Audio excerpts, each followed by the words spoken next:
my name is Anna and today I'll be doing an academic let's play of two of the Harry Potter computer games, namely Harry Potter and the Chamber of Secrets, Part 2, and Harry Potter and the Order of the Phoenix, Part 5.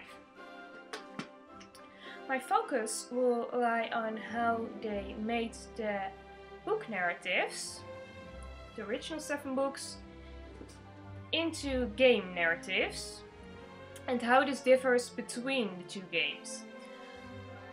If you want to know why I chose this particularly 2 games, or if you want to read more about games and narrative and debate that's going on about this subject, you can take a look at the description below. And I'll have to disappoint you if you thought you were going to watch some funny, useless let's play about Harry Potter games. This let's play will be dead serious. The first thing that caught my eye was the beginning of both games, and then especially from the 5th. They both have a long story before the playtime actually starts, and we can actually begin our quest. They both try to summarize the narrative of their books as fast as possible. As you can see, the second game uses both movie-like clips and a narrator that tells the story like he's reading the book to you. Eventually, we get our first mission, rescuing Ron from the Whomping Willow. Something that didn't happen in the book or in the movie, but provides nice playtime and input for the player. So they used the book narrative for the whole explanation, but they added something so we can actually play. Ron, where are you? Over here, Harry! The Whomping Willow's got me! Don't worry, Ron. I'll come and get you. Just hold on. I can't do anything else. Hurry up, Harry!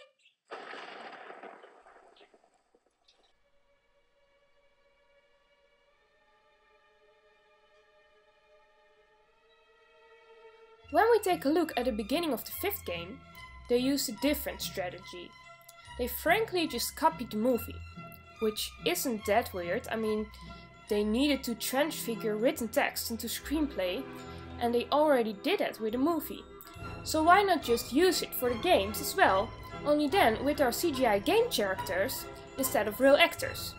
But they do just look exactly the same, and they say the same things. So, for anyone who has actually seen the movie, maybe even multiple times, this is just waiting until we can actually do something, and then suddenly we can. We need to randomly push buttons to defeat Dementors. Sweet. I wonder what happens if I don't do it. Just to show how frustrated I am, I just rewatched the movie instead of actually playing a game.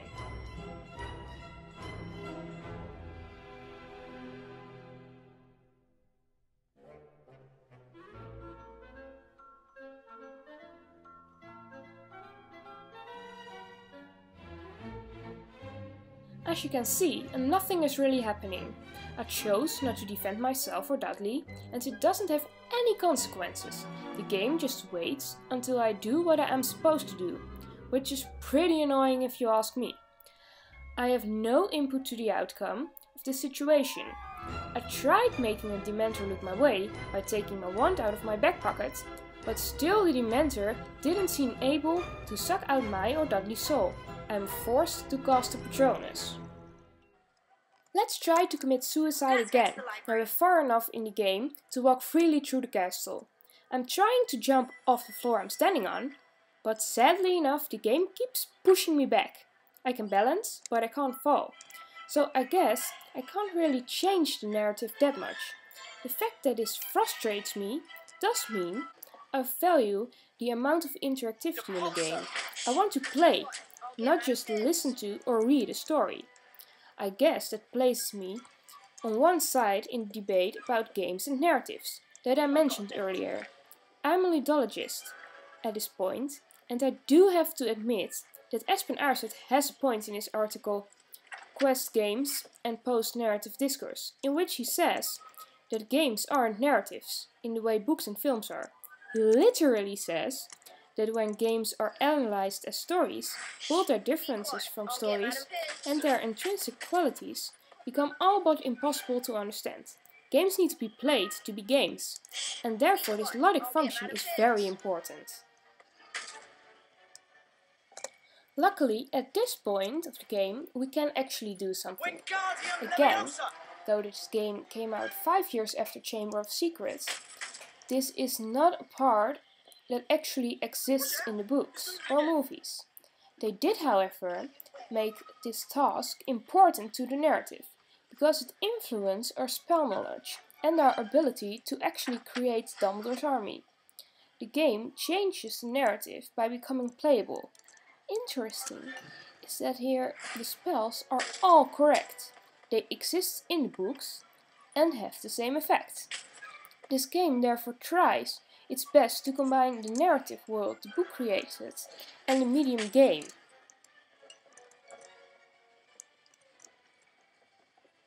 I wish I had my broom.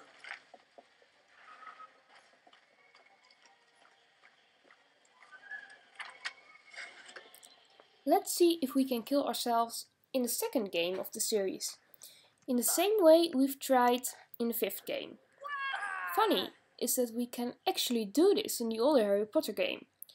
We'll die and have to start over again. As a reward, we'll go to glass now. But first, let's go inside this secret room. There are secrets all over the place in Hogwarts in this game, but also in the 5th game. You can influence your experience of the game by discovering these secrets. In this particular room, we'll find a gnome. Gnomes are in books, but they were left out in movies. The game here tries to include more of the book narrative than the movies by giving gnomes a logic function.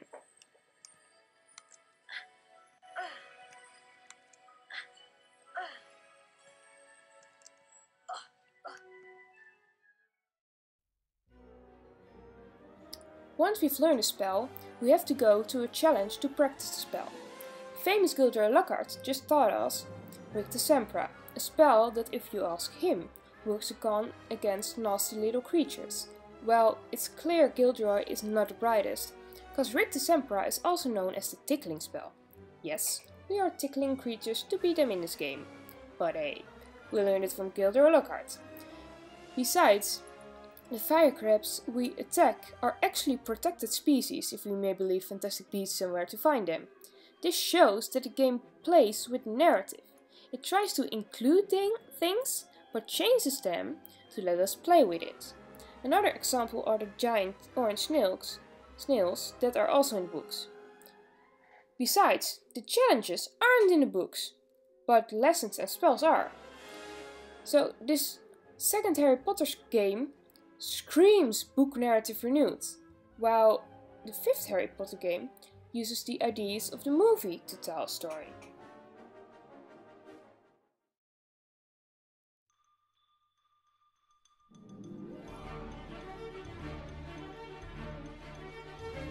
After playing both games and trying to analyze how they change narrative, I realized that though I do agree with Espen Aarseth on most points, I wouldn't want to forget the narrative, especially because the way narrative evolves seems to be something only games do in this way. It's something that can't be ignored, and therefore I would like to suggest that we don't look at games from a ludologic perspective or a narratologic perspective. We should examine them both in the same time and then conclude things about games, because they're working together, creating a game together. The Harry Potter games wouldn't be Harry Potter games if they didn't have used the book narrative, and I guess you can say this about all games. I hope this Let's Play has showed you how narrative has an important role in the game, and that it can't be ignored, even though you can't say games are narratives like books or movies are. They are a new type of narrative and should be treated as one.